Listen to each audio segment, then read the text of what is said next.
দোকানদারি ভাইদেরকে বলবো আপনারা কোক রাখবেন না। আপনারা যদি কোকাকোলা সরাতেন যুবক ভাইদেরকে আমি বলে যাব, যুবকরা আপনারা ক্যাম্পেইন করবেন। কি ক্যাম্পেইন করবেন? মহল্লার যুবকদেরকে বুঝাবেন, শিশুদেরকে বুঝাবেন, বৃদ্ধদেরকে বুঝাবেন যে ভাই কোকাকোলা খাবেন না, কিনবেন না।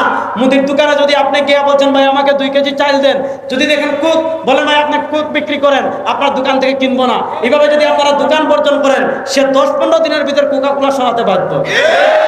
সে 10-15 দিনের ভিতর আরসি সরাতে বাধ্য। সে 10-15 দিনের ভিতর আমার কোকাকোলা, মেরিন্ডা, তারপর হইলো কিনলে একুফানিয়া, এগুলো সব ইসরায়েলি। এই যে ঈদের দিন নুডলস খান, ম্যাগি নুডলস, বলেন ম্যাগি নুডলস, এটা কাদের? কাদের? আমাদের দেশে কত ভালো ভালো নুডলস আছে, এগুলো কিনবেন। আমাদের আপনি কোকাকোলা খাওয়ার থেকে ডাব খান, নারকেল খান, সমস্যা কি? আমাদের মজো খান, আরো কত কিছু আছে ভালো ভালো, পানি খান, টিউবওয়েলের পানি খান, বৃষ্টির